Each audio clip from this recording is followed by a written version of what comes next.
Welcome everybody. We're really delighted to welcome you here to the Irish Pavilion at Expo 2020 Dubai for an exciting three-day lineup designed to present progress on global goals and the underpinning human rights as they relate to sport. Ireland and MTU's UNESCO Chair is very proud to be centrally involved in supporting this agenda on a global level. And we look forward to continuing this work with partners on this to level the playing field for everybody. For those of you joining online, I remind you that this session links are the same for each of our sessions this week.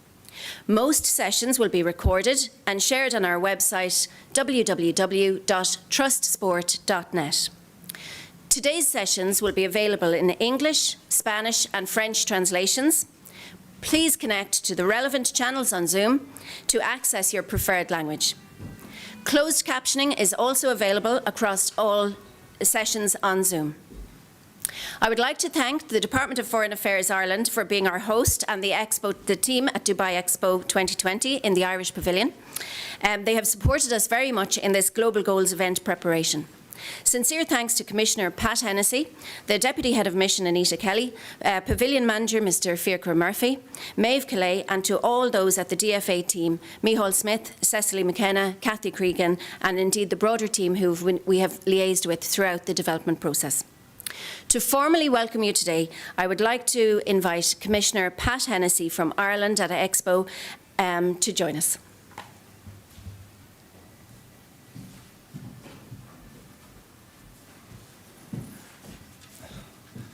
Catherine Gramila Magat, thank you very much. Ladies and gentlemen, it's a great honour on behalf of the team here at the Ireland Pavilion at Expo 2020 Dubai to welcome you here to this very important and significant event. We're delighted and honoured to be hosting the Munster Technological University, the UNESCO Chair, in bringing together a really important conversation around topics of human rights, sport and disability.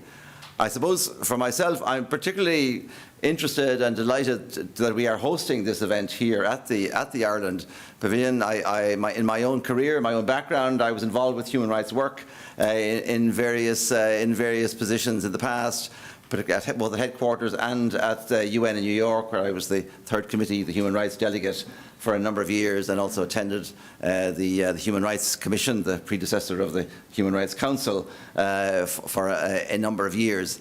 And I suppose there's two lessons that I took away from that experience. One is that size is not everything. To misquote Stalin, it's not really about how many battalions you have. It's very often in this arena, it's about commitment, determination, agility, empathy.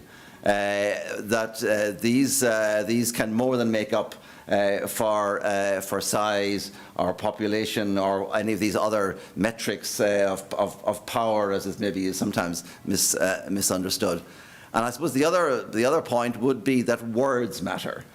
We saw this ourselves in Ireland with the peace process, the work of John Hume and others in changing the narrative and in leading all of us to understand that how we talk about the other itself is not simply a question of respect and appropriateness, but it influences the very core, the very agenda, and how we actually respond to the problems that we're facing.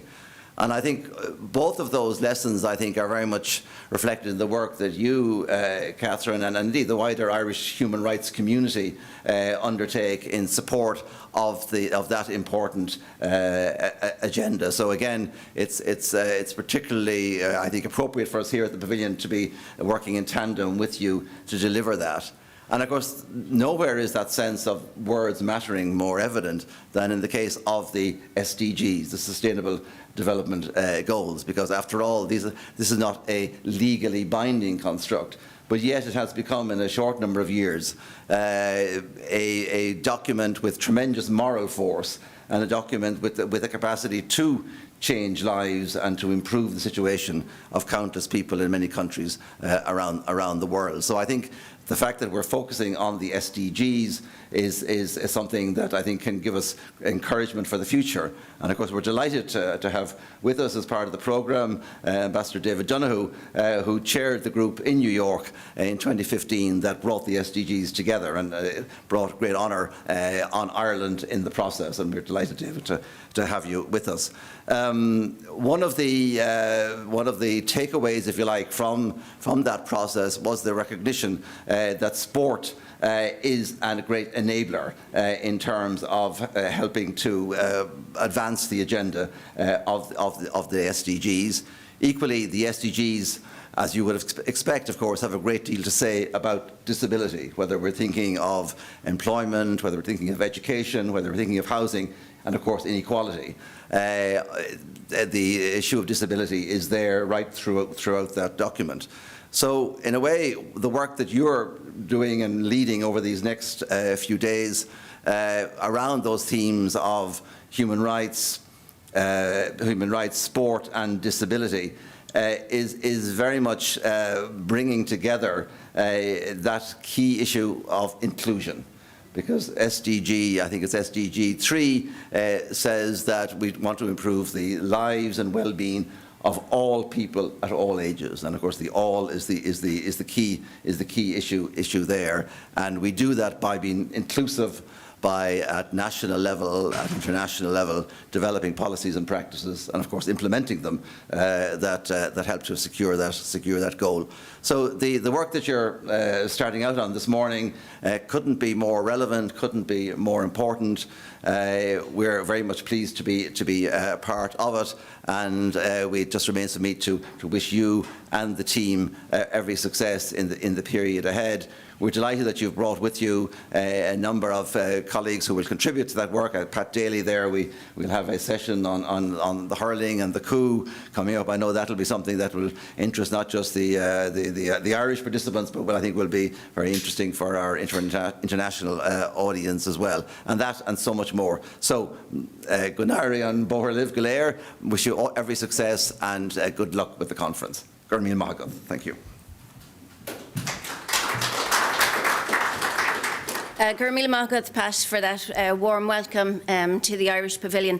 So great words there in terms of the importance of words. Size doesn't matter. We can make an impact on a global stage with the right attitude and the right approach, and with partnership, which is a core part of the Global Goals agenda as well. And I think through the programme this week, we will see how various different partners in various different parts of the world have come together to really prioritise the inclusion of marginalised populations in sport and through sport, through the work of varied UN agencies, through the work of human rights institutions, and through the work of state parties as well, looking at how we can make sport a valuable tool in including people in their communities. So great to hear that welcome, Pat, and thank you very much for that. I'm going to head over to Paris. We have a live link with Philipp Miller-Wirth, and Philipp is the Chief of Sport in UNESCO.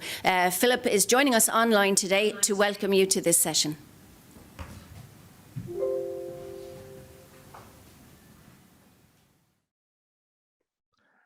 Thank you, Catherine. Distinguished guests, ladies and gentlemen, dear colleagues, partners and friends. My name is Philipp Miller-Wirth. I'm the head of the sports section at the headquarters of the United Nations Educational, Scientific and Cultural Organization, UNESCO. It's a pleasure to be with you today and to welcome you to our event, Sport, Human Rights and Sustainable Development. This conference gathers important representatives, I would say champions, in the sport for development community. Governments, United Nations and other intergovernmental organizations, research and education institutions, sport and sport for development organizations, but also development banks and other investors. This broader sport for development ecosystems forms the heart of our work. Now, I would like to thank again, and this time with a less Irish accent, forgive me, all those who have been making this event happen. Commissioner Pat Hennessy from the Irish Pavilion, His Excellency David Donoghue, former Irish Ambassador to the UN, Ms. Anita Kelly, Deputy Head of Mission in the Irish Embassy Abu Dhabi, Micheál Smith, Ireland at Expo. What happens here? Fiatcha Makri, Mebd, Kilya, and the team at Ireland at the Expo. And of course, a special thanks to Catherine Carty and her team at the UNESCO Chair Manager Technical University. Over the past years, Catherine has been leading UNESCO's agenda on sports and human rights, and this event is a showcase of this leadership. Big personal thanks to you, Catherine. I also want to commend the Irish government for sharing UNESCO's vision of sport and development. The work done by individuals such as Mr. Donoghue and the current administration is a global model in linking sport to the Sustainable Development Goals. Together with the impressive range of stakeholders gathered at this conference, the collaborations and partnerships you will see at this event amount to a new standard for realizing the power of grassroots sport, which we all know is a powerful enabler for development. Today, we are able to show just how true and relevant this enabling role is. This event could not have come at a better time for our work. Sport for Development is in a unique investment space, bringing together action and innovation. I say action because we're moving away from the inspirational stage of Nelson Mandela quotes and are squarely in the accountability stage of applying our work systematically, co-designing inclusive, participatory solutions and evaluating real concrete impact. I say innovation because Sport for Development is a burgeoning market, and we are at a pioneering momentum where new financial instruments and new investors are creating new ways to tap into the value of sport. This will be the main subject of our event today called Measurement and Data for Scaling Investment in Sports for Development, where we will be discussing the most interesting of these developments, social outcome contracts. This contracting model is really a showcase of the potential of sport to bring together investors and turn out profitable returns while supporting left behind populations, and especially those who are the most marginalized. The contracts are uniquely built around outcomes, which are paid for directly, with almost zero risk by a government or social investor. The way we create this opportunity and make it both lucrative and beneficial to those in need is by building it firmly on robust data sets that allow us to evaluate the contribution of sport for social outcomes. We've been saying this for years in our community. We need to build our work on data that is strong, accessible, equitable, and robust. Today, we are at the stage where this data exists, and it has been used to foster amazing collaborations and fantastic projects in grassroots sports. The work led by the UNESCO Chair MTU on sport and human rights indicators exemplifies our efforts in making sport a systematic policy agenda. So everyone, without distinction of ability, origin, or gender, can reap the benefits of sport. Indeed, the Sport for Development movement has done its homework. It is now time to mobilize and scale up on this solid basis. Continuing within the solid reference framework of the Kazan Action Plan, we want to support governments, development partners, and businesses to walk the talk, giving you the tools to realize your funding needs. Over the coming years, UNESCO plans to integrate data sets and capacity building tools for Sport for Development programs through our program Fit for Life. We are proud to share this flagship with you at a session tomorrow. By joining this event, you are putting yourselves and your organizations on the cutting edge of sport policy within a pandemic context in which grassroots sport and quality physical education are unique value propositions. This value in sport investment cuts across so many sectors, from the economic and social to the educational to health and well-being.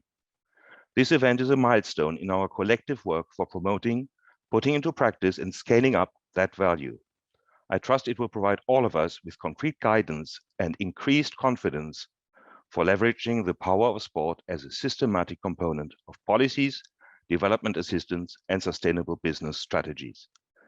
Thank you again to the host for the very rich agenda and for bringing us together despite the challenging pandemic context. I wish you all an excellent conference.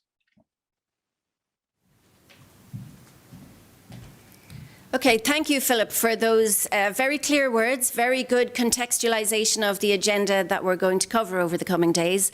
And thank you also for the thanks to me, but I have to say that there's no thanks due to me in entirety. All the work that is done with the UNESCO Chair MTU is done as part of a team, and I would like to acknowledge Sarah, Gerard, Aisling as part of that core team who work in advancing the work of the UNESCO Chair that you see internationally. And also we're joined from MTU by Liam, who's supporting us in delivering this event today, without whose help wouldn't be possible, and Siobhan, who's going to speak later on in the week, our EDI Manager, Equality, Diversity and Inclusion, on looking at how that role integrates with what higher education institutions can deliver to advance this agenda.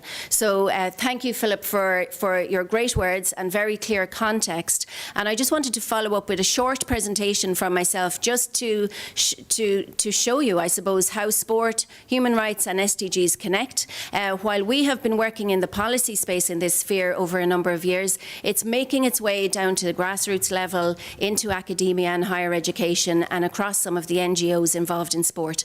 So for some of us, we've been working on this agenda for a few years. For others, it's relatively new. So I'll have a short whisk through a presentation that outlines how sport, SDGs and human rights connect. And then we have a quick introduction from our president of MTU, Ms. Maggie Cusack.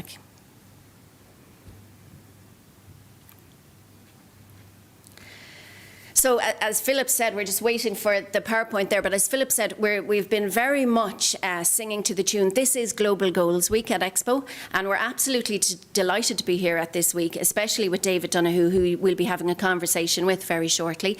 But it's really pertinent for us to have this human rights connection with global development goals this week. I'm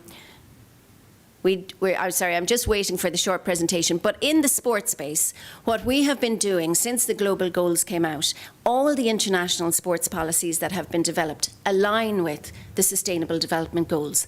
And while sport wasn't an individual goal or target within the original SDG document, it was referenced in the declaration, which was very important for us. And for the work that we do, that triggered everybody into a cycle of looking at how we can connect with the SDGs in sport, how we can connect the dots, as I say in this presentation, making sure that sport does what it can to advance the Sustainable Development Goals, and also that we leverage the Sustainable Development Goals to advance the sports sector to maximise the impact it can have in communities and in countries. So we can go on to the next slide there if you want, Aisling. Thank you.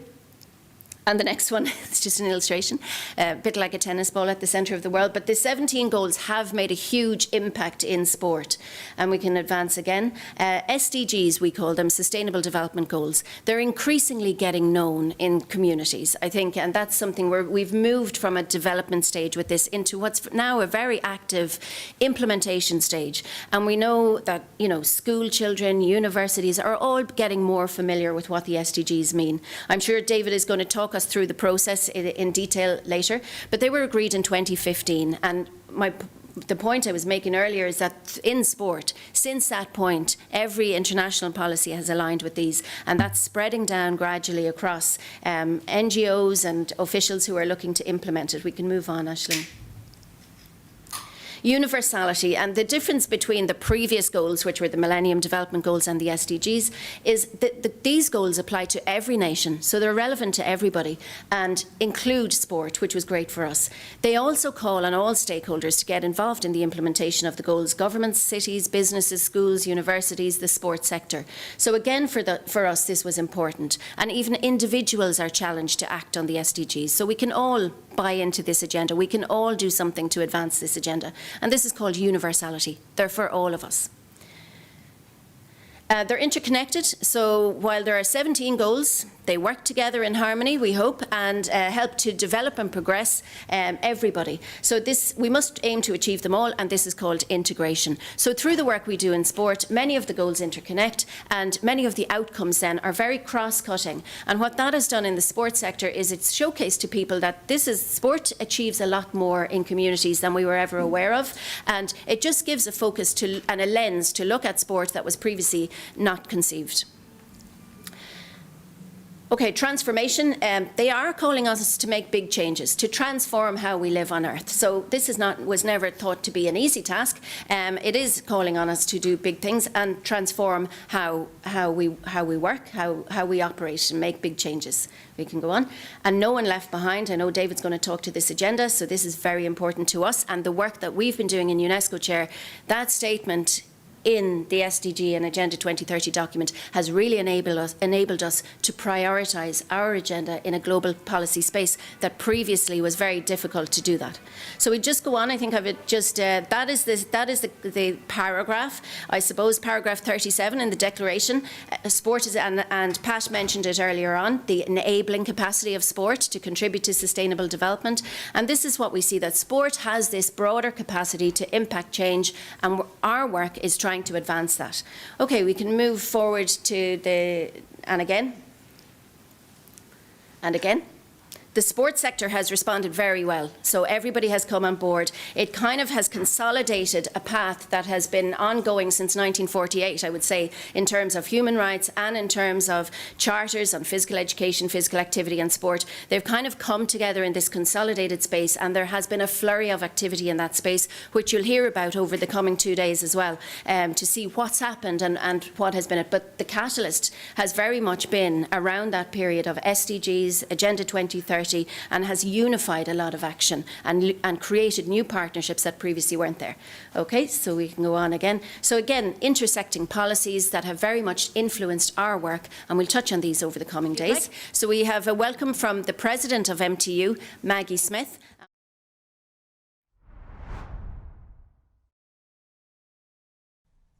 As President of Munster Technological University, MTU, I am deeply honoured and grateful to the Ireland Expo Global Ireland team and the Department of Foreign Affairs and Trade Ireland for hosting this MTU event as part of the programme at the Irish Pavilion at Expo 2020 Dubai.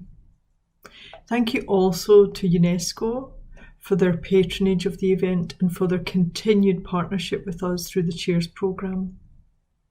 Philipp Miller-Wirth, UNESCO Chief of Sport. Our partnership has enabled us to drive our inclusive mission in spheres much less accessible without the positive collaborative relationship with UNESCO, other UN stakeholders and the global community that have worked so hard in recent years to drive sustainable development and human rights through sport.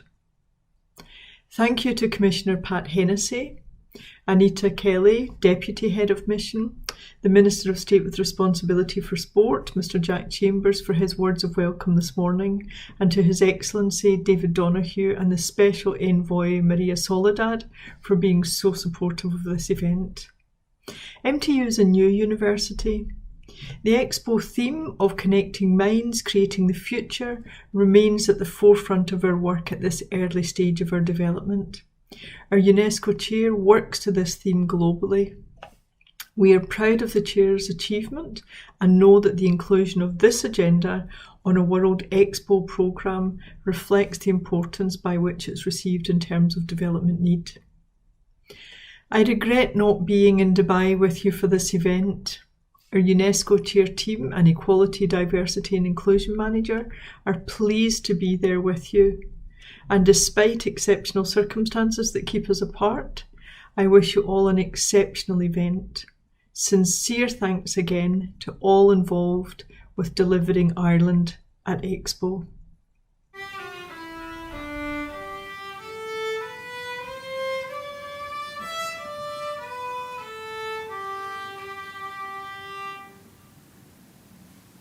Thank you. Thank you, Lily Murray. Thank you to Maggie Cusack for that great welcome there to this particular event at Expo. So I'm not sure if you have the video ready on halfway there with the goals.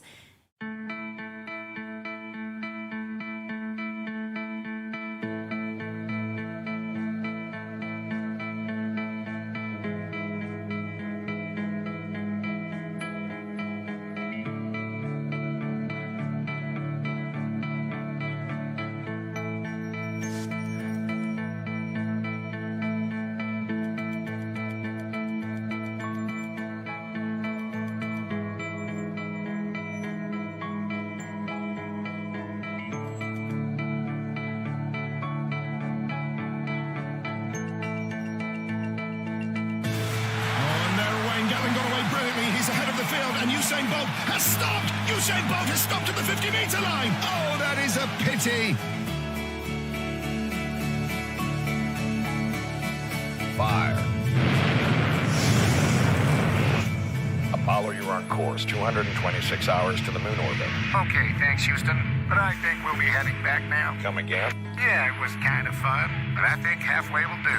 Job done.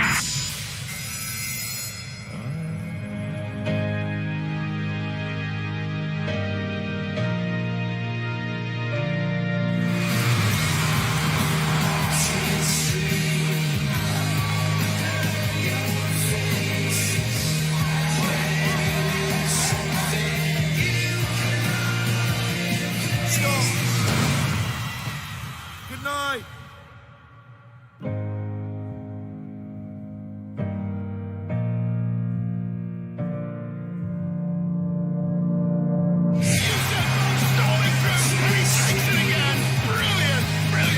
That's one small step for man, one giant leap for mankind.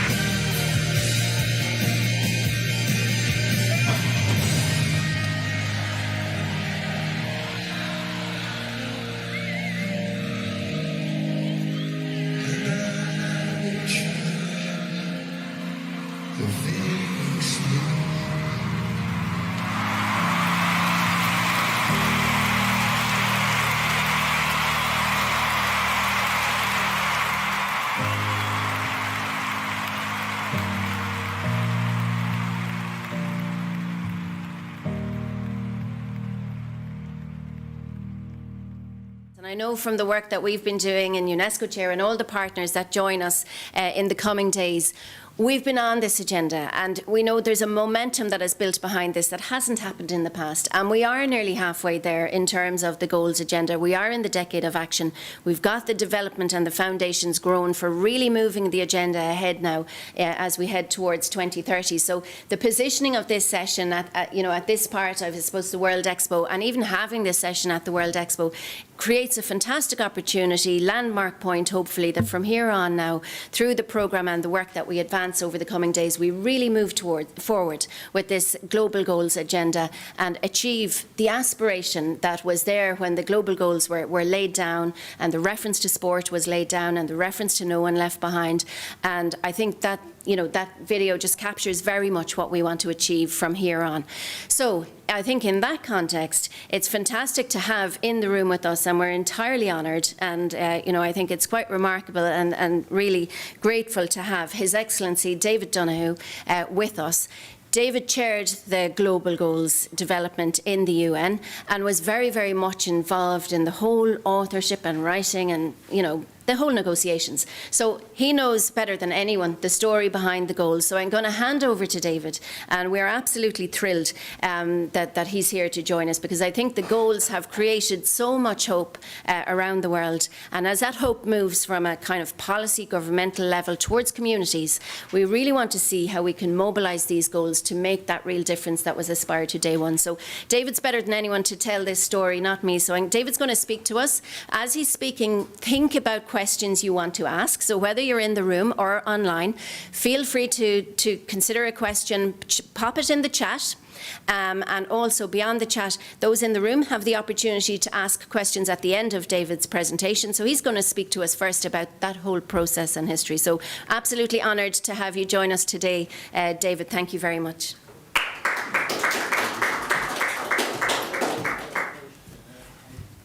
Thank you very much, Catherine, and it's really a great pleasure and honour to be able to take part in the programme which you put together with fantastic skill, and thank you very much to Pat, wherever he is, for the great hospitality and support that the Ireland at Expo team has provided. For me, it's really a thrill to be here. I'll try to give you some idea of what the SDGs are about, how they came into existence. I will then later on look specifically at the issues around sport, disability and human rights, which are all interconnected, and I'll try to focus on them and explain how they were dealt with and why they were dealt with in that way. in this document. Let me say at the outset why I'm here, I suppose, or what my particular role was. At the UN, there is a practice of asking some ambassador from the developed countries, what's called the Global North, to team up with an ambassador from the Global South to chair a large and complicated and sensitive negotiation process. The theory is that somebody from the Global North will have a better sense of the issues which are important for developed countries, and vice versa, the colleague from the South. But our role, so in my case, it was Ireland and Kenya who were asked to chair the negotiations which led to the Sustainable Development Goals and to the wider 2030 Agenda for Sustainable Development. We were chosen, as I say, coming from two different parts of the world, but perhaps one reason why Ireland was chosen was that we are seen as an honest broker at the UN, in the sense that we bring no particular baggage with us. We have a good reputation in relation to our development cooperation, our human rights record, our support for peacekeeping, a number of things like that. But most of all, I think we enjoy confidence in many parts of the world, including in Africa. So there are various reasons why Ireland was chosen, and Kenya, of course, is a major developing country. The role which myself and my Kenyan colleague were asked to play was that we not only convened the negotiations, but we had to actually develop a draft of the document. And the way it worked out between us, I did a lot of the drafting and my colleague did a lot of the tactical consultations with developing countries. That was the rough division of labour. So it meant that we were responsible for putting together a package which included the goals and targets themselves, a declaration which explained what the world leaders were trying to do in setting out these, in agreeing these goals. Then there were sections relating to how we would monitor progress towards implementation.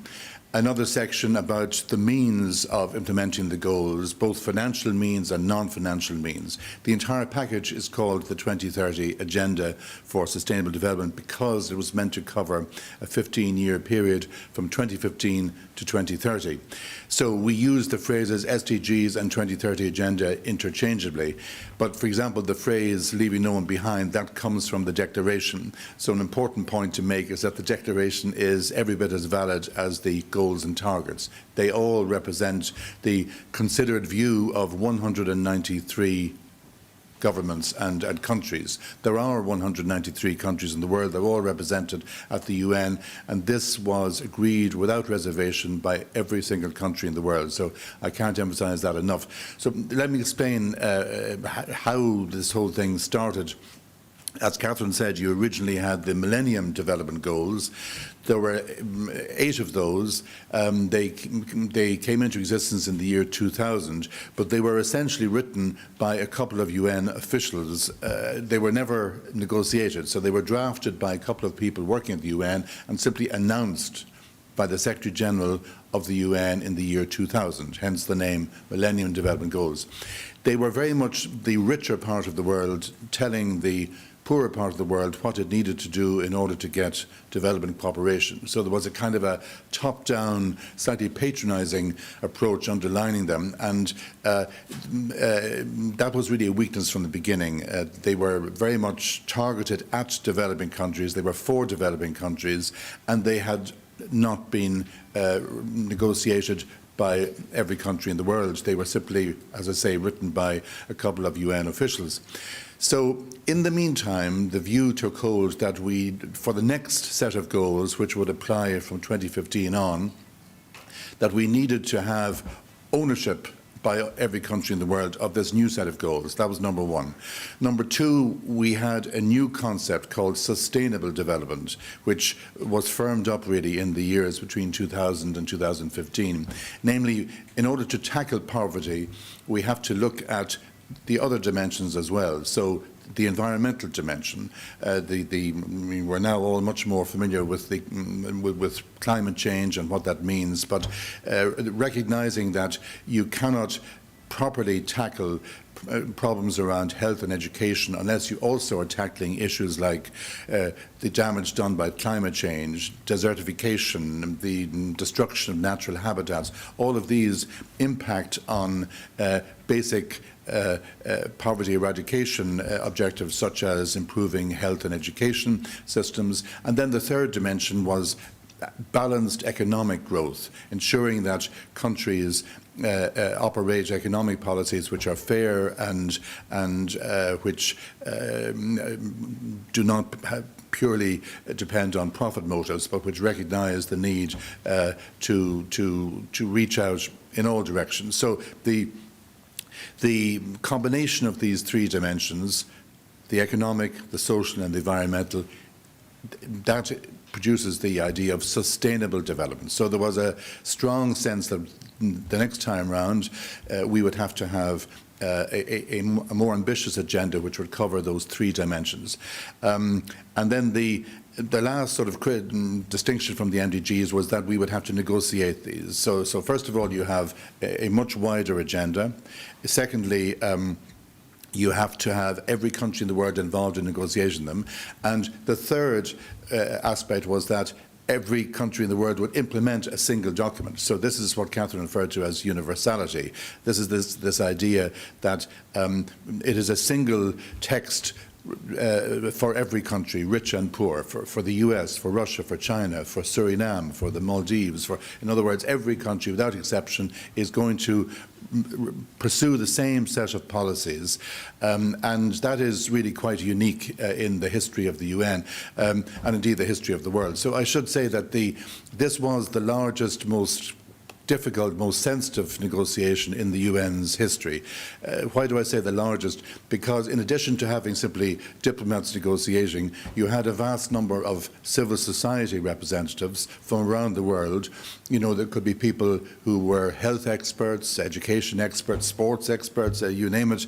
Every conceivable interest group wanted to have its impact on the emerging agenda and the emerging negotiations. And therefore they were fully involved, really, not directly as negotiators, but they were almost in the room with us. So for several years before the negotiations began, you had a mobilization of civil society all around the world, spearheaded by the UN. They launched a thing called the My World Survey, which tried to elicit what the preferences were all around the world for a new agenda.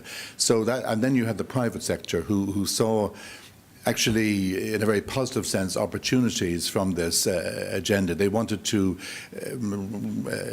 express their own social responsibility, their own commitment to improving the welfare of everybody on the planet. They wanted to show their commitment to sustainability. They also recognized that there would be new markets developing with the implementation of the SDGs, and that they could have access to those, but only on the basis of signing up to sustainability principles. So, if you like, there was something in it for the private sector, but from a benign and humane point of view. So those are examples of the other groups outside the room, as it were, who sent in multiple drafts of the document and discussion texts and everything else. So it meant that in addition to trying to get the agreement of the 193 countries to this new document, to this new programme, we also wanted to reflect what civil society was telling us around the world, which wasn't necessarily the same as what the governments were telling us, but we were trying to get a reasonable balance. I started my work in October of 2014. There had been an earlier phase, a kind of an informal phase involving 30 countries, which produced draft goals and targets. And I happened to be part of that. I wasn't chairing it. My Kenyan colleague had chaired that with another country, and but I was actively involved in it, but didn't have the responsibility. We came up with the 17 goals in preliminary form in that phase, plus the targets under each. So for those, for those who aren't familiar, under each goal there will be 7 or 8 sub-goals covering subdivisions. So, for example, there's a health goal, which might just be a single sentence, like, I mean, I don't have them off by heart, but something like, we will ensure universal access to affordable health care. That, I think the health goal is something like that. And under that, there would be a target on maternal health, another one maybe on children's health, and so on. So that's what we mean when we say 17 goals and 169 targets. So those are the SDGs. I should say that we're here in Dubai at the moment, where we're in the middle of a Global Goals Week. Strictly speaking, these are not called the global goals, but I think for snappy communication one can sometimes refer to them as that. But they're, strictly speaking, they were known as the Sustainable Development Goals, and because I was doing a lot of the drafting, that's the way, that's what we settled on at an early stage. How do we organise the negotiations? My colleague and I would convene once a month, roughly speaking, a coming together of all 193 governments through their diplomatic representatives in New York. And we would ask them to indicate their views in relation to the different components of what would become the new agenda. It was for us, from myself and my colleague, to come up with the basic draft of the document. In UN speak, they call that the zero draft, starting from zero. For tactical reasons, we didn't actually table that until the 1st of June of 2015. In other words, only 2 months ahead of the adoption. Sometimes if you play your cards too soon, you can end up creating more problems than it's worth. We were trying to build up consensus gradually to a point where the document would not come as a major surprise, and where we would have a better chance of getting it through. And we actually needed 6 successive drafts of the document to get it finalised and adopted on the 2nd of August. So just to give you an idea of how it happened. How were the various issues dealt with? If problems were presented by individual groups of countries or individual countries, we would try to resolve them by adjusting the language a little bit. Where that didn't work, we would end up doing trade-offs between across different sets of issues. So if, for example, the Asian countries had particular concerns, we would try to do deals between them and the African countries on something else. And so it really involved a lot of the time myself and my colleague having private chats in the corridors and trying to broker solutions, as distinct from doing it all with 500 people in the room, because normally we had 500 people in the room. It was quite chaotic at times. We were fortunate in a number of respects. One was that normally at the UN you have big regional blocks of countries who have, say, one representative, and there's a lot of sparring between the country representing the Africans and another country representing the Latin Americans. On this occasion, yes, we had interventions from the different regions, but we also allowed individual countries to take the floor. The reason was that this was a huge agenda in which every country in the world would have a stake. So it was considered fair to give every country a chance to speak beyond what their regional representative was saying. That ultimately enabled us to see where the compromises might arise across the different issues. It was a bit chaotic at times when you're trying to reflect the views of 75 countries that you've just heard, but on the whole I think it did work out eventually, and that the power of the individual blocks was reduced. Another thing is that normally there are tensions between the global north and the global south on the way in which the negotiations are handled. And one such tension is that often the developing countries will put up with somebody like me or the Kenyan colleague for a while, but towards the end, when the going gets tough, they want to get rid of us and to put all the drafts up on a screen without a chairman.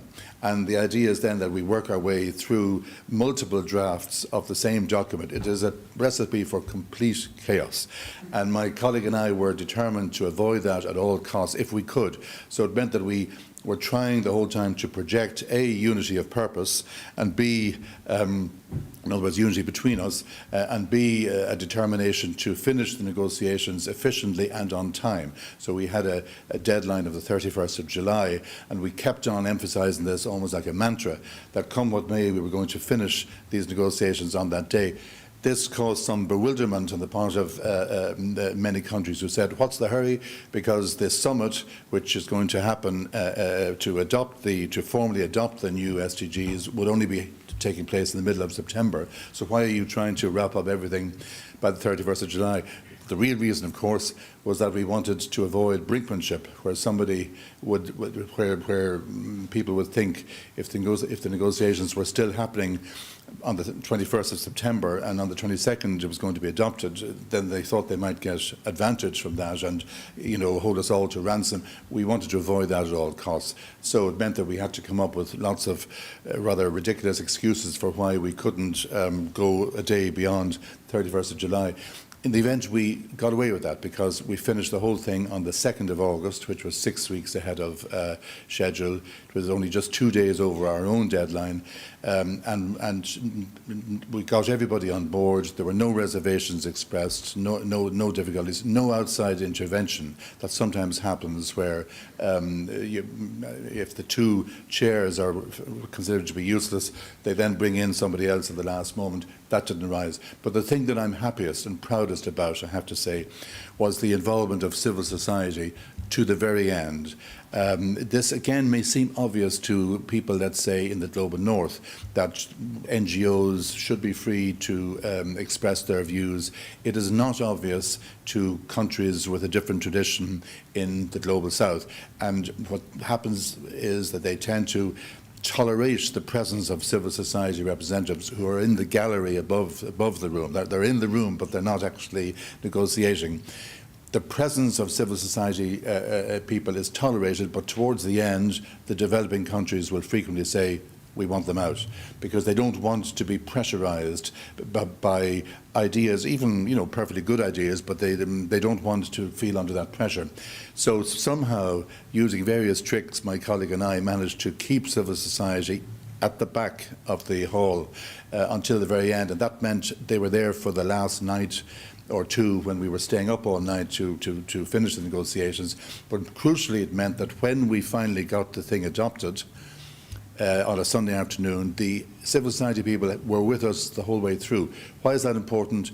Because it means that they also supported the agenda. They were almost there at the birth, as it were. So they felt that they had ownership of it, and they had opportunities in the middle of the night to go and talk to individual delegates privately. So it may seem like a small point, but this is meant to be a universal agenda which not only the governments are implementing, but which is also supported by civil society. And I mean by that, obviously people who are experts in particular fields, but also the private sector as well, and academia, all the stakeholders, as they're called. They were present at the birth of the agenda, and therefore they are part of the sort of the wider family taking it forward. So that was quite important. What else? Let me talk a bit about the declaration, because it's important in terms of the issues we'll be discussing here. The declaration may seem a fairly obvious thing, that in addition to the concrete goals and targets, the world leaders wanted to explain what they were about, what was the point of this agenda, which had never previously been attempted. As I say, this was the first time. So we had to draft something which would, on the one hand, give a kind of a summary account of what we were doing, but on the other hand, not go into endless detail because otherwise it becomes unusable. So we eventually have a 12-page declaration, and we tried to emphasize a number of points in that, such as the universality, the fact that this is an agenda for every country. But if you think of it in terms of people setting out on a road, because that was the way I was thinking of it, no country is yet, or if you like, think of it as a finishing line. We're all heading towards the finishing line. Some countries are very far back, others are practically there, but no one country has actually crossed the finishing line in terms of the ambition that we've already set.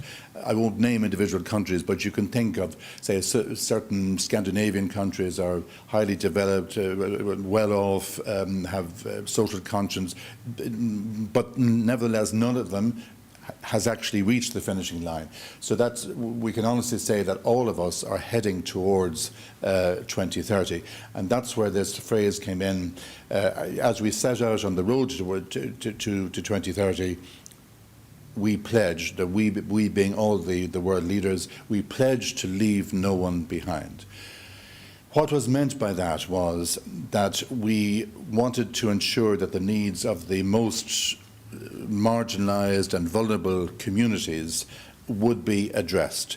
And since I was drafting that, I then added a second sentence, and we will endeavour, I had to compromise on the word endeavour, but and we will endeavour to reach the furthest behind first. So we would get to the most vulnerable groups first. I meant by that, when I was drafting it, the first 3 or 4 years.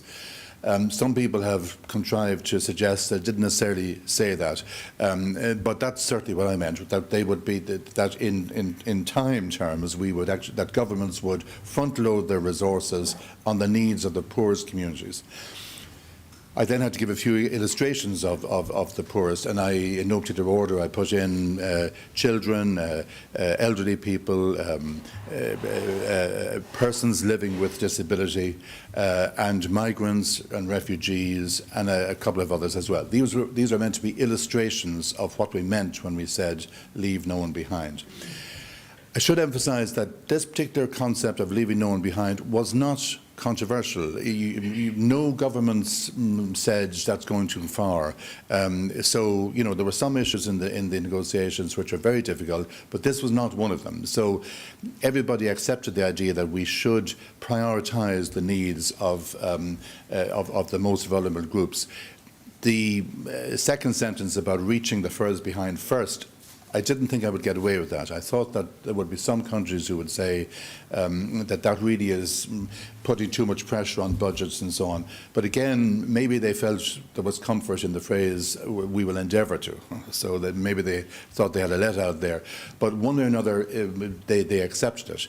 And so that means it's a very useful tool for advocacy ever since.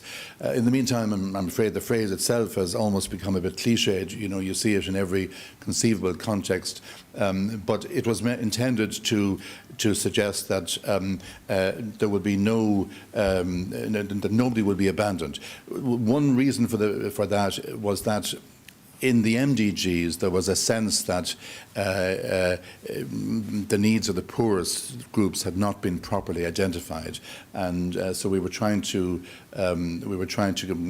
counteract that. Otherwise, in the declaration, there was a lot of controversy over how you summarise the goals. Can you summarise the goals? We came up eventually with a formulation, the 5 Ps, so people, planet, prosperity, peace and partnership. Happily, they all began with P in English. They don't necessarily begin with P in other languages, but that was the only basis on which we could get agreement for summarising the entire programme, because too many countries would say, we like this rather than that. We're prepared to accept this, but not that. So nobody could really deny that it was about people.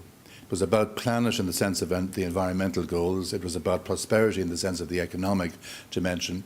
Peace was a tricky one. That's SDG 16. That's the one about achieving or pursuing peaceful and inclusive societies. Why was it controversial? Because, again, in the global north, it's taken for granted that you cannot really achieve development without peace. But in the Global South, there is a legitimate fear that that could become a condition, that people would, that you know, European countries might say, we will only support developing countries if they have achieved peace. And there's almost a contradiction there. Some countries, let me take Somalia as an example, or Sudan, clearly they have an ongoing major problem with achieving peace. But we would, in Ireland, for example, we would see that as a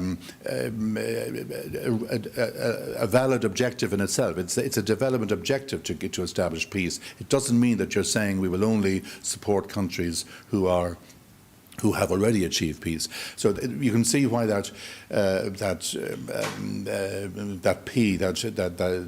SDG 16 was controversial. Partnership then was the last one, and that in some ways, Catherine touched on it as well. Partnership is the only one of the 17 goals which is more answering the question how rather than what. It was felt from the beginning that this was going to be an agenda not only for governments.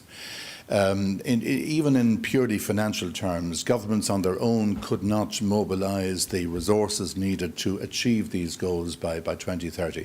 You're going to have a vast involvement of the private sector on the basis I described earlier. And indeed UN organisations, philanthropic foundations, think of the Gates Foundation, think of Rockefeller, think of, there were lots of worthy organisations with large budgets. So we knew we would have to have a coalition of interests around the world who would work with governments to achieve the goals. That's why the term partnership came in. So partnership can mean at the kind of macro level that you would have coalitions of, it might be 2 or 3 governments plus a UN agency plus Microsoft plus the Tanzanian government. I mean, a partnership can mean partners in that sense, but it can also mean at the local sense, at the very local sense, partnership of individual interests around a specific goal, target, or just issue. And indeed, well, you know, what Catherine is spearheading is very much, that's an example of a partnership where you have various interests. You have a UN agency, you have, and ideally more UN agencies, you have development banks, hopefully you have private sector involvement, you have academic involvement. I mean, the community around sport and inclusion and development is a good example of where somewhat diverse interests can come together to pursue a particular goal. So we really mean partnership at every level, and it's in some ways the most important goal, although officially I'm not supposed to say any of the SDGs is the most important. They're all equally important, which is why the beautiful symbol has a circle with 17 chinks of light, showing that they're all equally, or chinks of colour, showing that they are all of equal importance. Why 17? It's an awkward number, I agree. Think of it this way, the Millennium Development Goals were 8, there were 8 of them, and we knew, roughly speaking, that when you added in the extra 2 dimensions, that we were probably going to end up with a rough doubling. On the other hand, you couldn't have 25 or 30 goals because that would just be unwieldy. At some stage, a few countries said, could we not reduce the 17 slightly to maybe 15? The problem then was that which 2 would you drop? There would be no consensus on which 2 should go. Some people felt that the climate goal, which is number 13, could be reduced, because it could be knocked off, because at the same time the Paris Agreement negotiations were underway. And they concluded 3 months later, in fact, in December of 2015. But others said, no, you cannot imagine a development agenda which somehow doesn't have climate change as part of it. So that didn't work. So ultimately, there was no agreement on which 2. Another country actually wanted to have only 10 goals, and that was also considered to be unrealistic. So we ended up staying with 17, and again, 169 targets is a little bit awkward as well, but after a while people forget about these defects. Another thing I should mention is indicators. Now, in layman's terms, an indicator would mean that you would take, for example, a particular target. Let's imagine the target is to reduce by half the number of children who die below the age of 5, to reduce by half by 2030. I'm half inventing that. An indicator would be the number of children of such deaths by the year 2023 or by the year 2027. So you'll all understand that. Those indicators were developed, but not as part of our negotiations. They were developed by statisticians within the UN system and with involvement from a number of national statistical offices, including, incidentally, the Irish one. But I had no responsibility for those. It was a very useful exercise, but it was not, strictly speaking, they were not negotiated by 193 member states. They were really developed by a smaller group of statisticians, and the idea was to produce indicators which would help governments, would give them a guide to what should be done. But if the governments wanted to go a bit further themselves and stretch themselves, they could do that by having national indicators. So, roughly speaking, that was the approach. The targets themselves, this was a tricky thing. Some of the targets are numerical, so it'll be we pledge to, or we commit to reduce by half or reduce by 75% some particular situation. It may seem hard to believe, but developing countries for a long time didn't want to go near, they didn't want to change in some cases there were no numbers. The provisional version of the targets had simply X% in it. So the developing countries were extremely nervous about revisiting the goals and targets after that preliminary phase that I mentioned. So it took a long time to get consensus, even to have the targets finalised in the way that you know them. I wanted to keep an I should keep an eye on the time. Let me move perhaps to sport and human rights and inclusion at this stage, and disability. Sport. The background there was straightforward enough. I was lobbied by lots of countries about lots of issues. In the case of having an inclusion, having a reference to sport included, Monaco approached me. Monaco, I think, would see itself as a champion of the Olympics, and in any event, Monaco asked early on for a reference of some kind to be made to sport. I spoke at a couple of side events, as they're called, relating to sport and development. And out of that, and in consultation with Monaco, I drafted the paragraph which you saw earlier on. That was not controversial.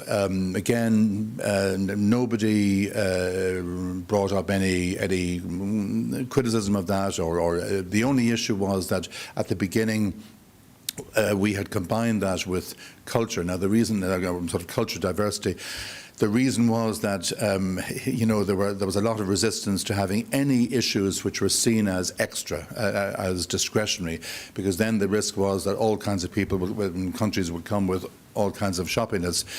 So maybe it was an excessive caution on my part, but I had a sort of single paragraph covering both sports and cultural diversity, but in the event then we divided in two. So paragraph 37, the one you saw earlier, it stands on its own.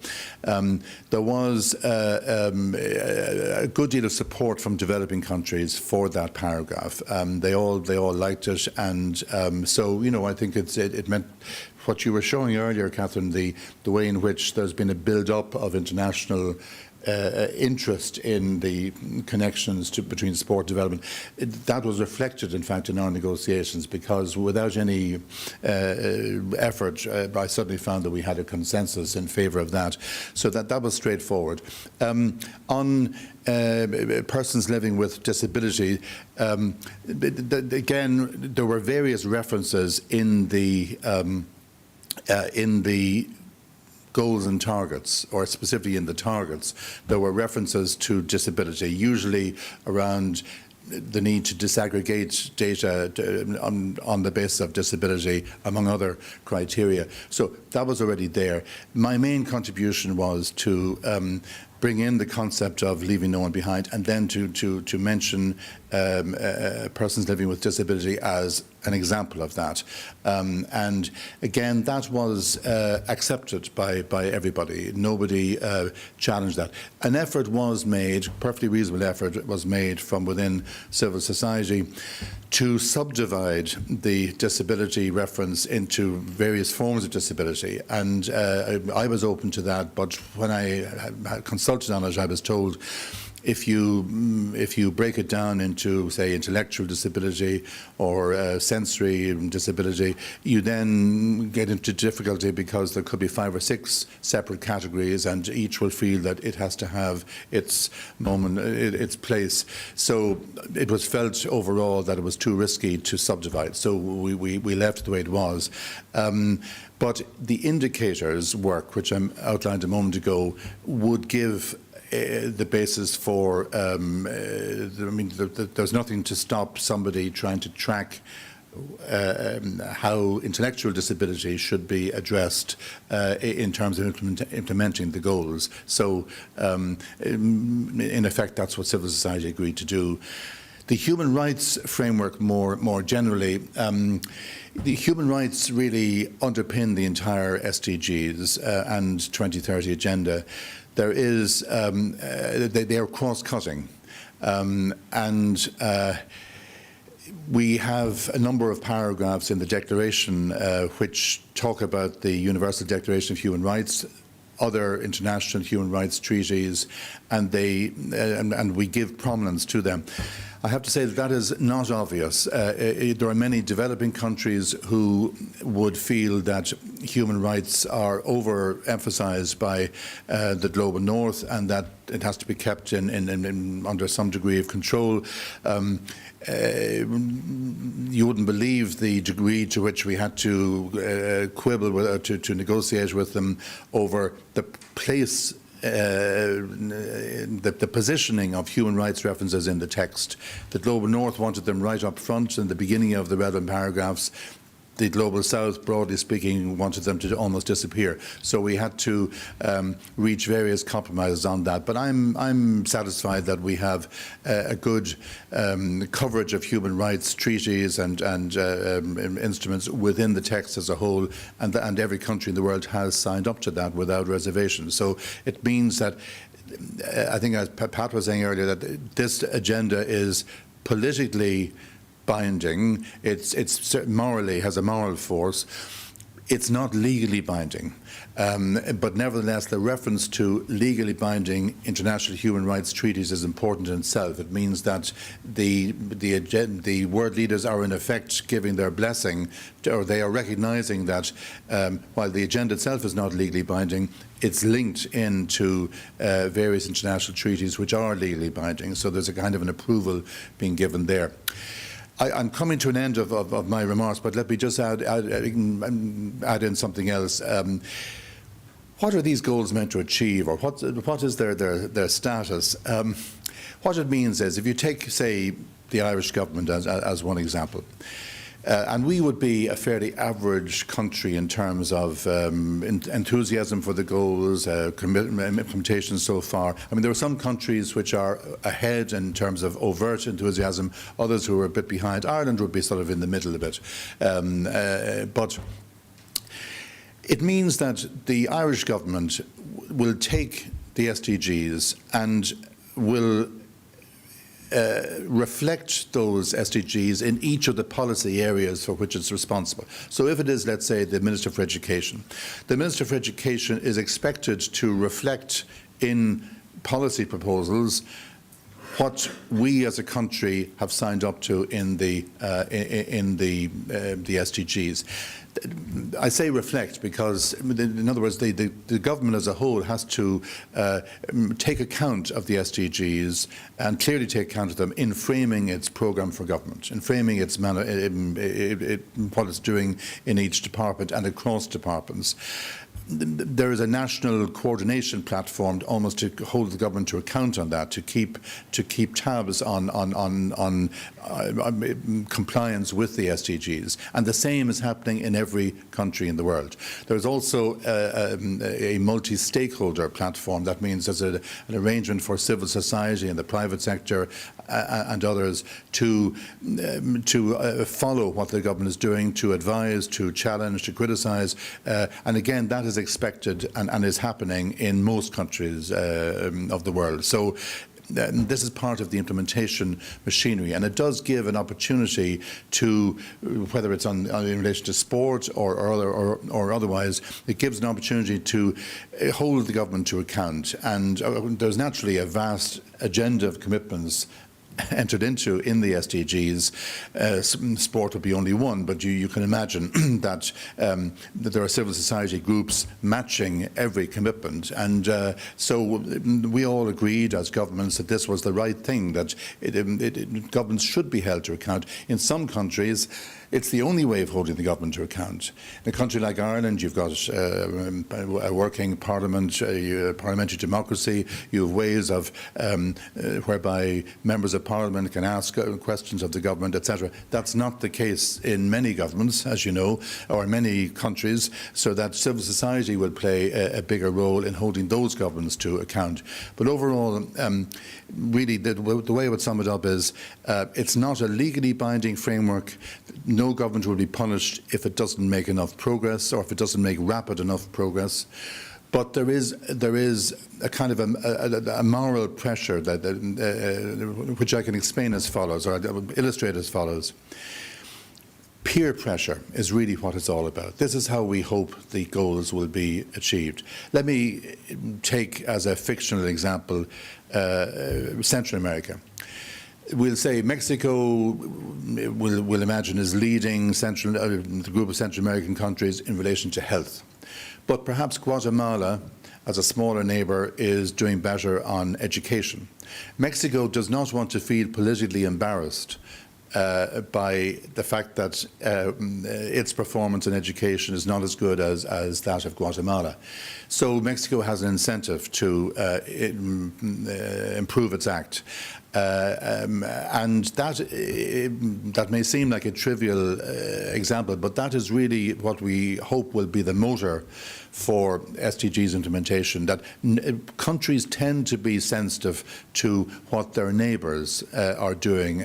So it's unlikely that, let's say, Russia will be too troubled by what Chile is doing, but Russia might be more concerned with what the US is doing, or countries will have a sense of where they fit in the world, and in the case of Ireland, we probably would have an interest in what Denmark is doing or the Netherlands. So this sense of looking over one's shoulder at what the neighbours are doing, that is, we mightn't perhaps put it in those terms, but that is really what we are hoping will achieve progress, and we're seeing it in the annual UN body which monitors progress.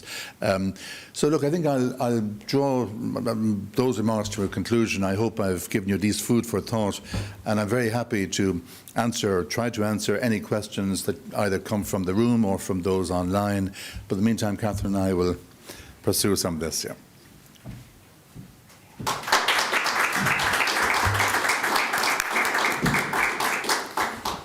David, thank you so much for that run through the whole process, and I think there was a lot of information there, even on the negotiation side and the nuances behind how to get something over the line, as significant and as important as what you did. So really a fantastic insight there. So this is, as I said earlier on, the opportunity for some questions from people. I'm going to link momentarily to Philipp Mullerworth in Paris, who I believe has some questions directly for you, David. And we are open then to questions from the floor and any questions that maybe come in.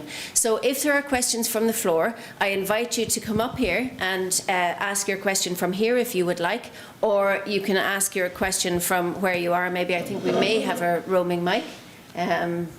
Oh yeah, we do have actually, we're not going to pass the mics around for the reasons of COVID, so we'll have the masks here. But if you do want to ask a question, I'll direct this mic this way, and you can ask your question from here. So, Philipp is online first. So again, the Chief of Sport in UNESCO headquarters in Paris, Philipp Mullerworth, has some questions to start off our questioning today.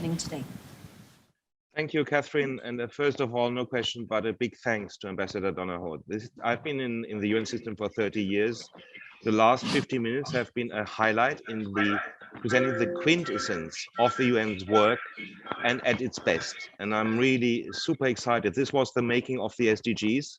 I haven't ever heard anything so important about how the UN is changing lives of people and how the machinery works behind it. And I'm really very impressed, and I owe you a big thanks, because we live with these SDGs every day in our sports section, but in UNESCO across the UN system. And it has turned out to be a fantastic tool for mobilizing governments for the change we all want to bring about to our populations. I owe you a big thanks, Ambassador Donoghue, for the work you have done, but also for this fantastic presentation. Thank you so much. My question. We all acknowledge that it is an achievement to have sport in the preamble of the SDGs, but we all regret it's nowhere else, right? It's not there when it comes to obvious things like the impact of physical activity on health, where we have robust data about the absolute necessity for everyone to practice a minimum of physical activity. Everyone is, of course, no one left behind, and that's also your legacy on which we work every day. What can we do for sport, physical education, and physical activity to be integrated in the main part of the post-2030 agenda? What are the key, what is the key advice you would give us in terms of what are the ingredients for sport to be becoming something more important than just a paragraph in the preamble? And maybe in connection with that, I see a lot of analogy between the enabling role of sport and SDG 17. Sport is an underpinning contributor to the development agenda across so many different outcomes that governments want to achieve. And isn't there a case to be made for sport to be pitched, if I may say so, in the post-SDG agenda as a core partnership vehicle and mobilization vehicle? Thank you. Philipp, thank you very, very much for your kind words, and those are central questions, and I'll be happy to try to respond to them. The first is, what opportunities are there, as it were, from now on to get sport into a more prominent position in the agenda? I think you take the 2030 agenda as it is, but there are national implementation plans which have been devised in many parts of the world to give effect to those commitments. So while most of those have now been written, I think they will be rewritten over the next couple of years. They'll be updated. So I do think that there is an opportunity to influence governments at the national level, to say to them, you promised to draw up a plan based on what you said you would do in the SDGs. Sport must feature in that plan. So number one, the national implementation plans now and in the future, I think that's one avenue to explore. The second thing is, you put your finger on it, the post-2030 agenda, and there will be one. I mean, it's perhaps a little bit early for us to be talking officially about it, but look, let's be realistic. We're halfway through, as we saw in that great video earlier. I think myself, what's going to happen is that by about 2027, 2028, we'll begin to hear talk about the post-2030 framework or agenda, and I think there will be one, and it'll be for another 15 years. But I suppose right now we want to get more value out of the existing one. But I think there's a good chance to get sport into a much more prominent position in the next agenda, and in particular in the partnerships section, because in a way we have a fair amount of detail on the partnerships or in the partnerships area in the existing text, and there's no reason why we shouldn't be able to add sport as a key enabler there. I mean, if I were doing it again now, I wouldn't have much difficulty personally in putting something into Goal 17 if we were doing it again right now. So I hope that's concrete enough. I think that, yes, you'll have a good chance in the next agenda because there is this strong consensus. And secondly, you can specifically put it in under the future Goal 17. I agree. I feel bad almost that there's only the reference in the declaration, but I was struck by the fact that everybody supported it. Nobody challenged that. And so that's something that one can build on. And of course, there's all the work that you guys are doing, I mean, both within the UN and people like Catherine, that will build up, that will intensify the consensus between now and 2030. And can I just come in on top of that, David, just in terms of that response and Philipp's question? I think what you mentioned about the almost league table between countries and this peer pressure and comparative analysis and against the backdrop of the voluntary nature of reporting on SDGs, in contrast to the reporting requirements for the human rights agenda. So while we have the indicators and the data, Philipp, to the SDG agenda, the work of the UNESCO Chair has very much mapped that to the human rights obligations and the human rights reporting, which have a more statutory obligation attached to them. So I think in terms of the work that has been done through Kazan Action Plan implementation and aligning SDGs and human rights, it brings it from that realm of voluntary reporting into a realm of normative reporting. Yeah. So I think that gives further weight to the reference that is there for sport, and hopefully something that we can leverage further as we progress. And Catherine, I agree with that very much, but may I add something building on what you just said there, because I didn't get a chance to describe what kind of reporting is done each year on a country's progress in relation to the SDGs. It's called Voluntary National Reviews, VNR, Voluntary National Reviews. Why is the word voluntary there? Because while the Global North wanted to have rigorous and systematic reporting on their SDG performances, developing countries feared that they would be held too much to account. And one can understand that, you know, a tiny developing country with almost no bureaucracy, with no statistical service, for example, might feel overwhelmed if it was expected to conform to, let us say, Swedish standards of accountability and so on. So they feared that the North would demand too much of them. So they wanted to say, if we do this, it'll be on a voluntary basis. Having said that, every single country in the world has agreed to provide these reports in the meantime. So I think they've almost forgotten that the voluntary is there. Nobody has ever said to us, by the way, this is meant to be voluntary. What's happening is that every year at this forum called the High Level Political Forum, countries are coming back with even greater enthusiasm. Some countries are now coming for the third time. So this is a good way of measuring what degree of commitment there is to the SDGs around the world. It is one of high enthusiasm.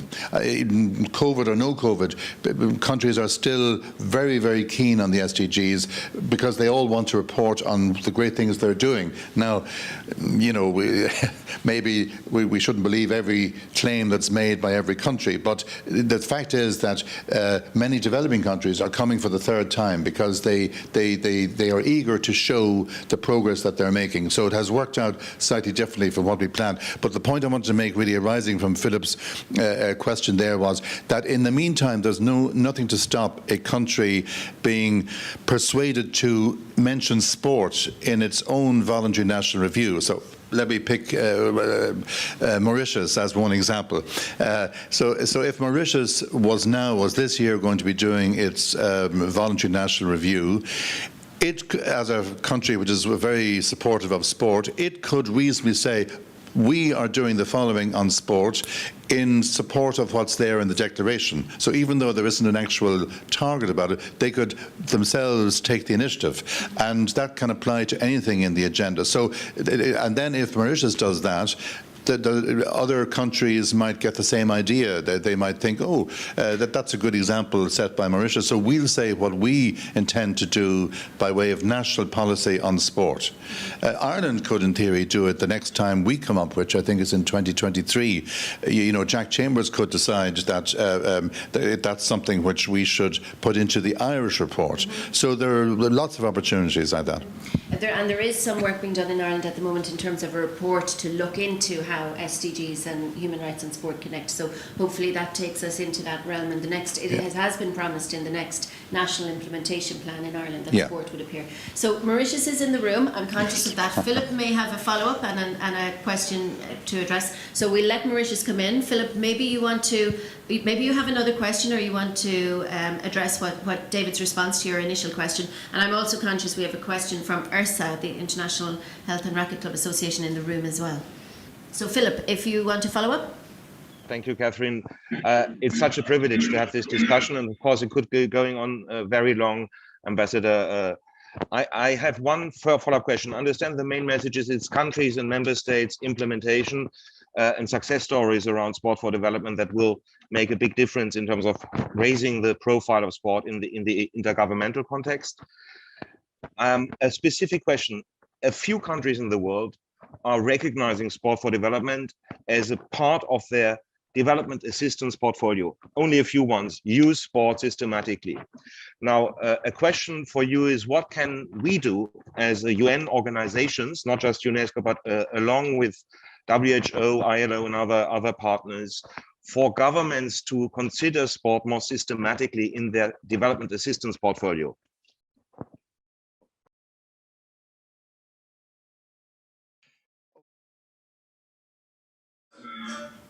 Sorry. A lot will depend on what room for manoeuvre governments have with their development cooperation programs. Is the budget going up, or is it going down, or whatever? Look, I think that dialogue is the key thing. I mean, I was myself once the head of the Irish Development Cooperation Programme, and we in Ireland are always open to ideas for new priorities, and the way you described there, Philip, the WHO and ILO, there are other UN agencies involved.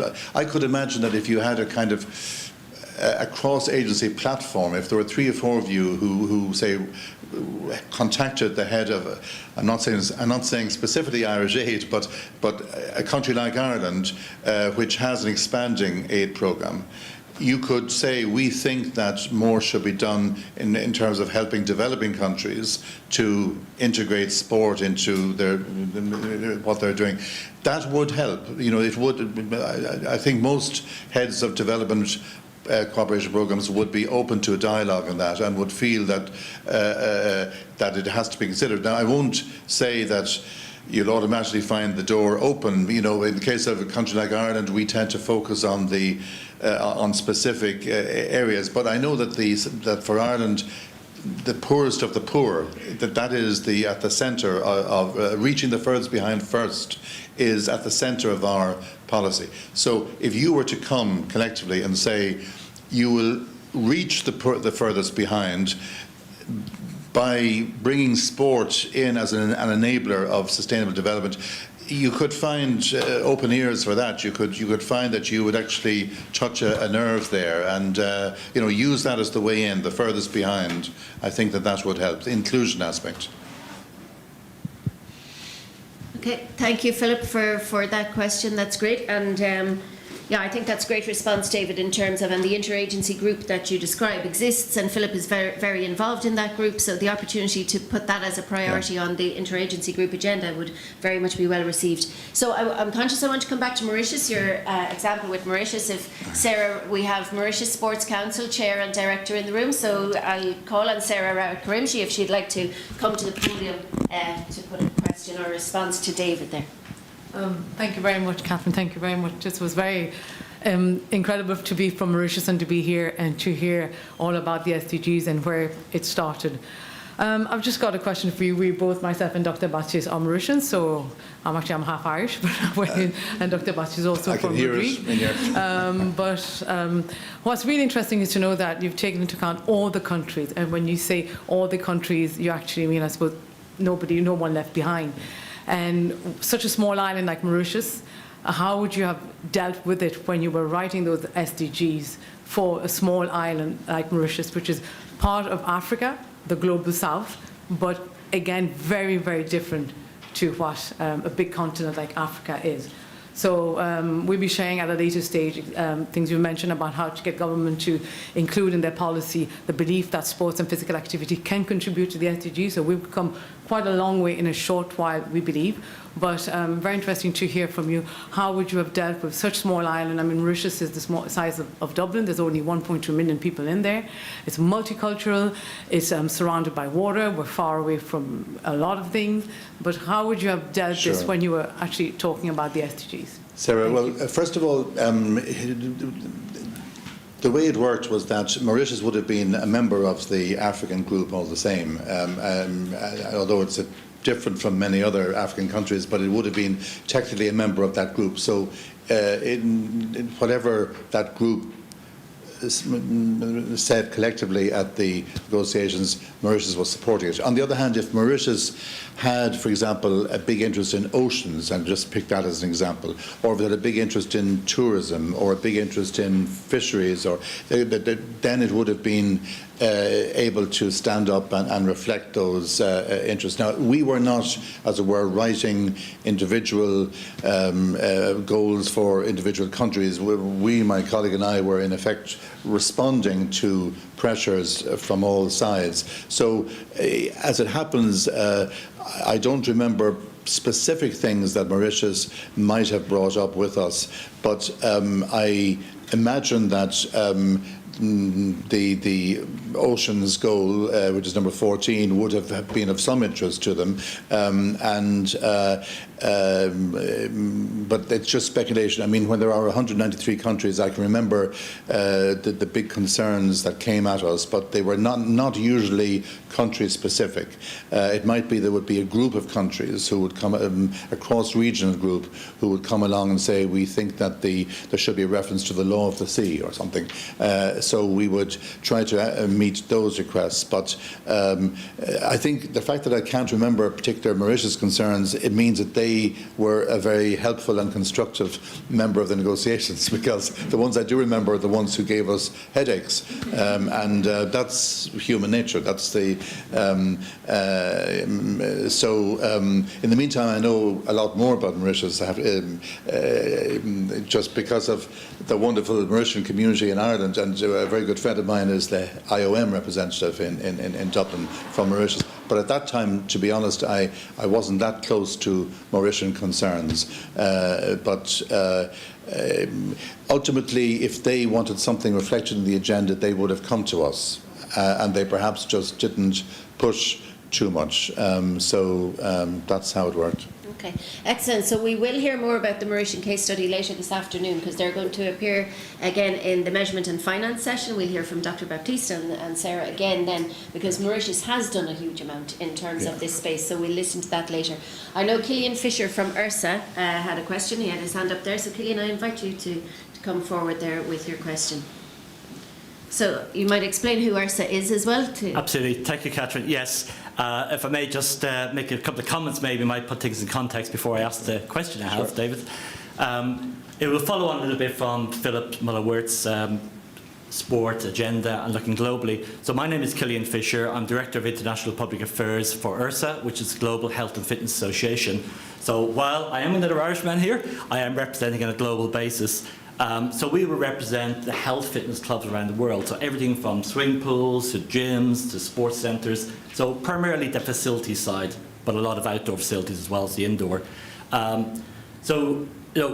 From, I suppose, a corporate point of view, we're reasonably familiar with the SDGs.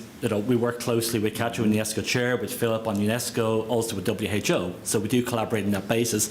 So I like your comments about really that collaboration, that coordination, because, you know, from being involved in some of those agencies over the last few years, I see it really has to be that cross cooperation there. And with policies like WHO, we're collaborating with them at the moment on the Fair Play Advocacy Brief, which we've been involved in some of the webinars and working with them very closely. So one of the challenges there, I mentioned the big C word, over the last 2 years, it's obviously been very challenging for the industry, for clubs, for all sports facilities, whether public or private. You know, we've seen in the US, for instance, over 25% of all clubs are now permanently closed. And we're seeing something similar in other regions. So whether it's from the public sector or the private sector, the focus from the owners, the managers, directors is survival. But I think a lot more is seeing the value of the SDGs, particularly inclusion. You know, we work again with the UNESCO Chair in terms of UFIT, which includes the fitness program. It's now trying to reinvigorate people as we come out of COVID, as we move forward. So have you any advice or words in terms of, I suppose, distilling down the SDGs and the benefits? Because it's not just the inclusion one. I mean, I would look at facilities use a lot of energy, so it's the climate one. There's a number of the SDGs that would definitely relate to facilities.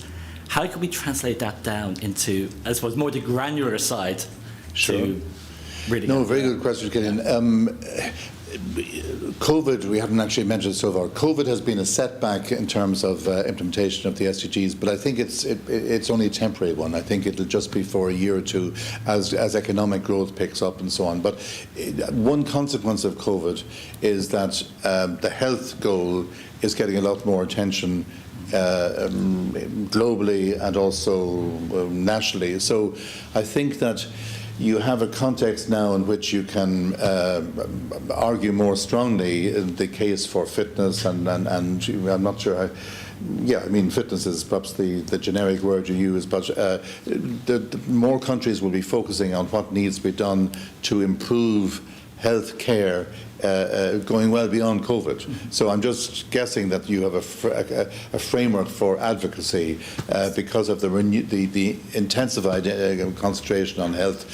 Having said that, no one goal is meant to dominate, but realistically, for the next few years, I think doors will be open for greater investment in health. Now, if that means combating heart attacks as well as COVID, then fair enough. And I mean, I won't write your script for you, but I'm trying to answer the question that I think the health goal will be seen as more important than ever.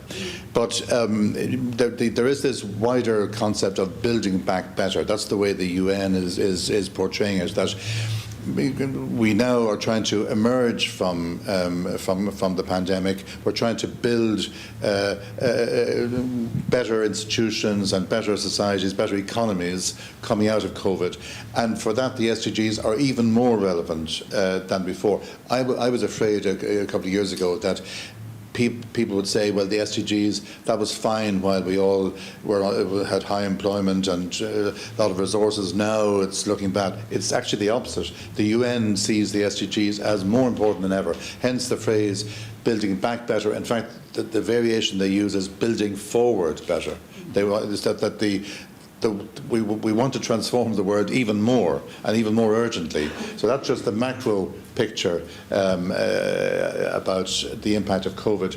On the granular side, Killian, as you put it, you're absolutely right to see what you can do to kind of relaunch or to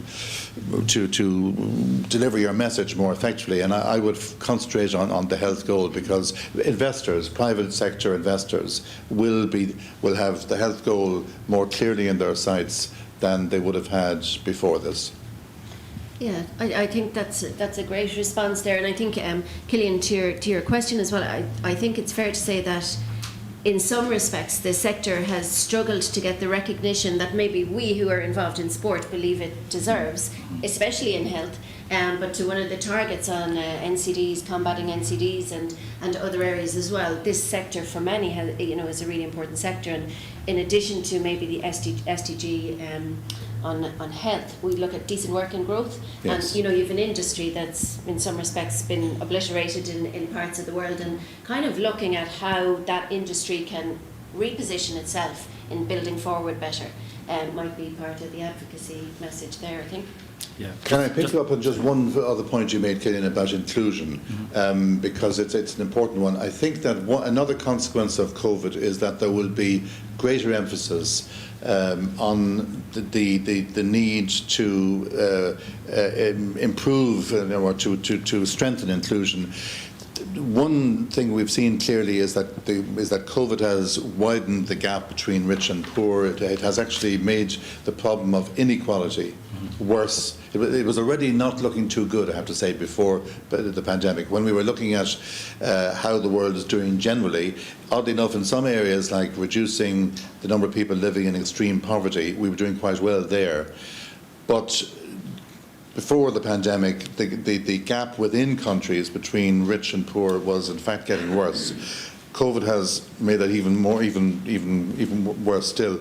So I think the message around inclusion is one that we're all going to have to take more seriously. I mean, leaving no one behind becomes more relevant with the pandemic rather than less. These are just points around advocacy, but ultimately you're trying to get investors, you're trying to get funders, you're trying to get governments and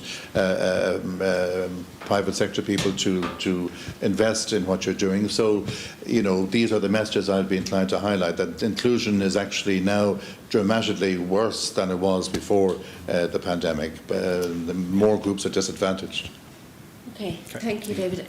Now, I do know we have a number of questions coming in. I don't know who's fielding the chat. We had some questions from people in the room. I see other hands up here. We're coming close to our close, and we will have an hour and a half break before our next session, which is at 3:30 to 5:30 on measurement, data, finance and investment in the afternoon. So it is the exact same Zoom link for those of you who are going to join back into that session. But if it's okay with you, David, we might just take a few questions, because there's been huge interest in your session, and I think people are delighted to have the opportunity to ask some questions of you.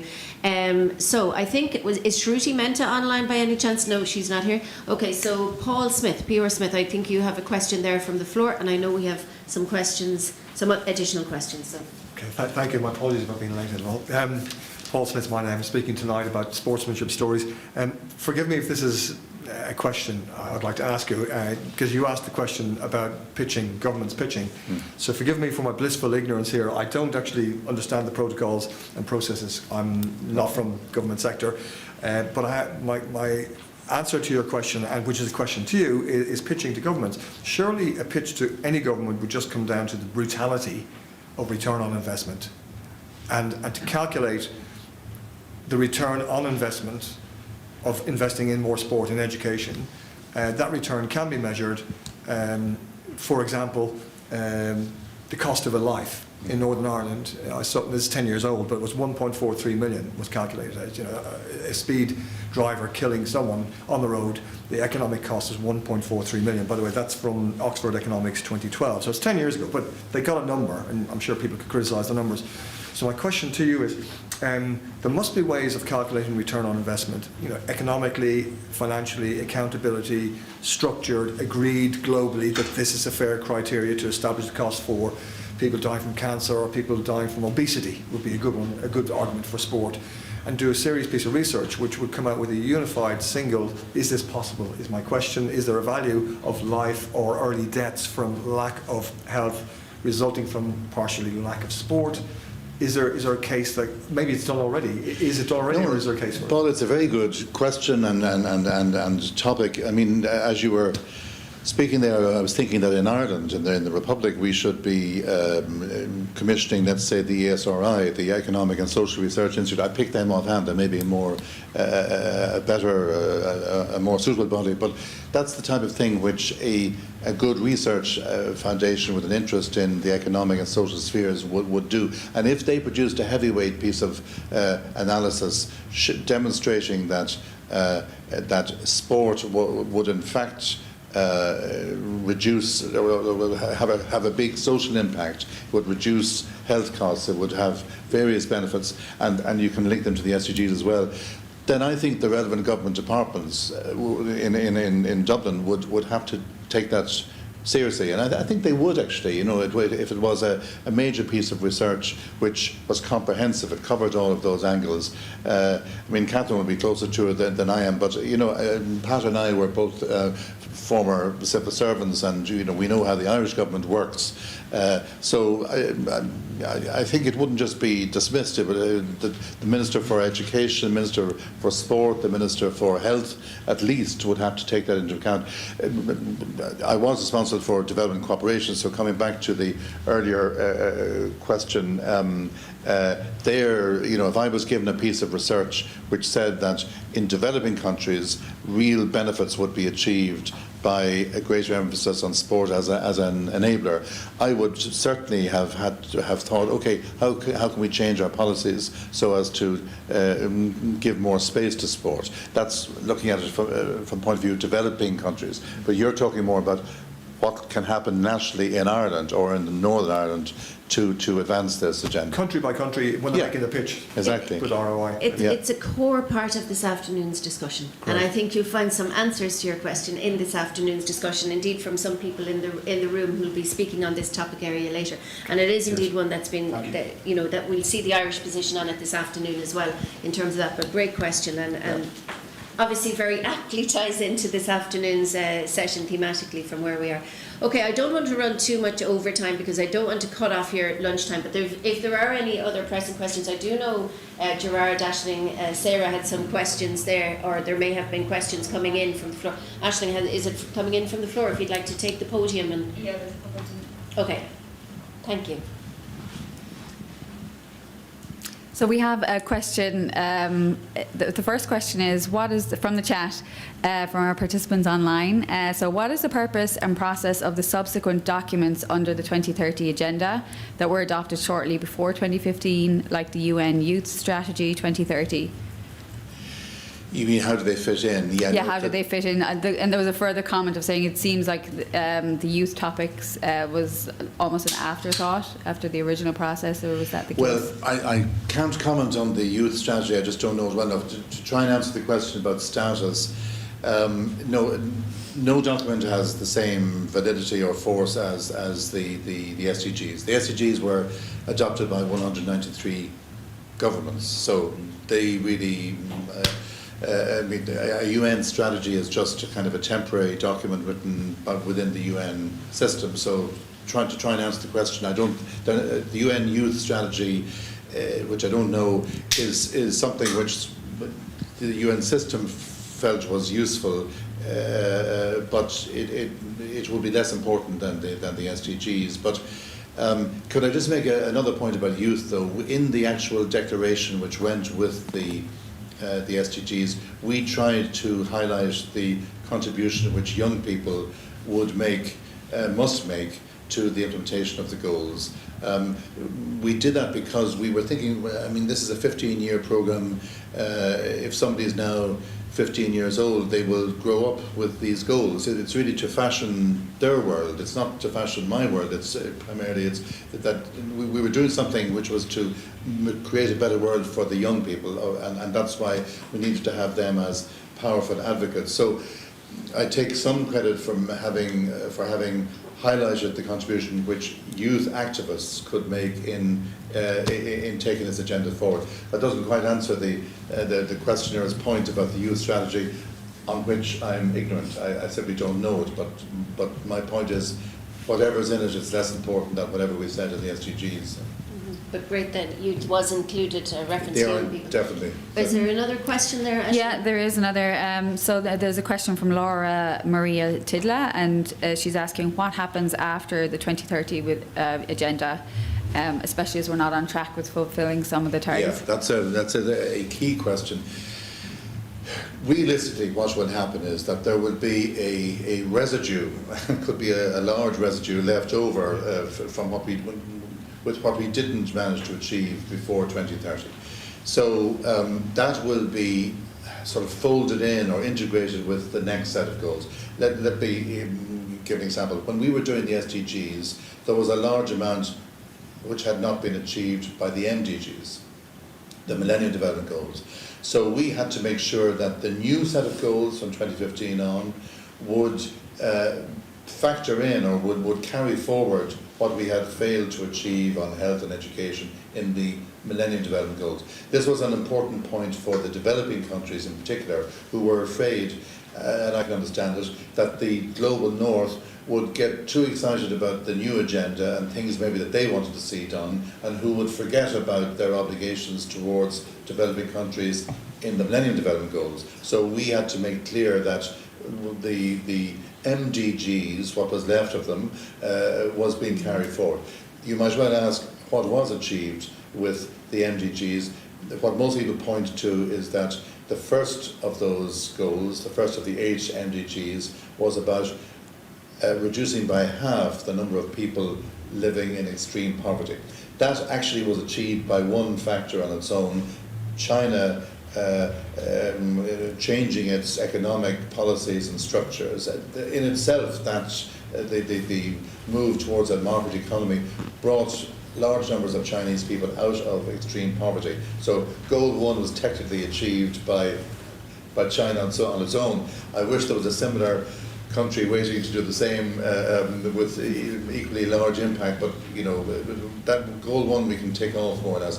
But several of the other goals were largely not achieved, so they had to be amalgamated with what we were, or taken into account in framing the new goal. So the answer is, for the next set from 2030 on, we will be again, I'm pretty sure, moving forward. Now you could well ask, what's the point of goals if you don't achieve them? Well, I suppose it's better for human beings to have some focus for their